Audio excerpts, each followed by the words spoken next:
అనంతపురం జిల్లాలో అనేక చిన్న తరహా పరిశ్రమలు ప్రారంభమవుతున్నాయి. అందరికీ పనికి వచ్చే భిన్నమైన వస్తువులను తయారు చేయడంపై ఒక మహిళా పారిశ్రామికవేత్త దృష్టి పెట్టారు.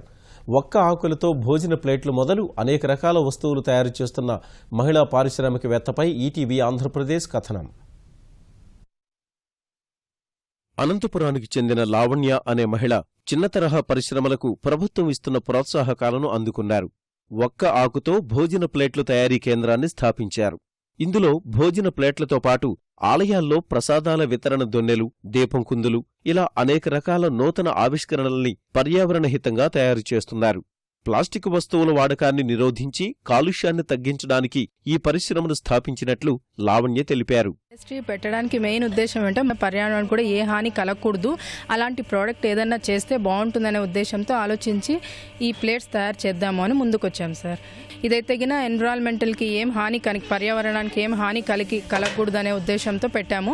మార్కెట్ కూడా చాలా బాగుంది. భోజనం ప్లేట్ తయారు చేస్తాము, టిఫిన్ ప్లేట్స్ కూడా తయారు చేస్తాం సార్. 5 సైజెస్ మొత్తం 5 సైజెస్ తయారు చేస్తాం.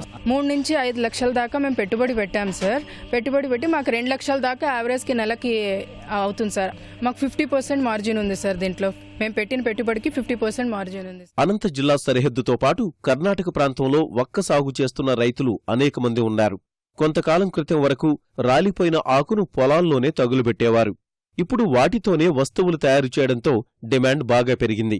దీంతో ఒక్క తోటలు సాగు చేస్తున్న రైతులు అదనపు ఆదాయం పొందుతుండమే కాకుండా ప్రకృతి సిద్ధమైన ప్లేట్ల తయారీ కూడా మొదలైంది. గతంలో ఒక్క ఆకుతో చేసిన ప్లేట్ ధర 5 రూపాయలుండగా ఇప్పుడు 3.5కే లభ్యమవుతోంది. చిన్న తరహా పరిశ్రమ ఏర్పాటు చేసి ఈ ప్లేట్లు తయారు చేయడం వెనుక రైతులు పర్యావరణ రక్షణ పట్ల సామాజిక బాధ్యతగా భావిస్తున్నట్లు పరిశ్రమ నిర్వాహకులు చెబుతున్నారు.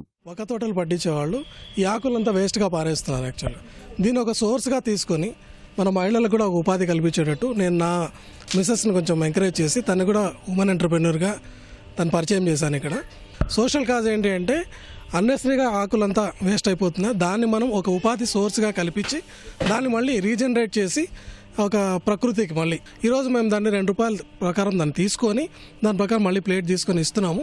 సో రైతులకు ఒక రకంగా ఫైనాన్షియల్గా కూడా వాళ్ళకి హెల్ప్ అవుతుంది. అట్ ద సేమ్ టైం ఇక్కడ కూడా మనం ప్లేట్లు చేయడం వల్ల పర్యావరణానికి పరిరక్షణ జరుగుతుంది. At the same time business కూడా డెవలప్ అవుతుంది. ఈ చిన్న పరిశ్రమ 8 మంది నిరుపేద మహిళలకు జీవనోపాధి కల్పిస్తోంది.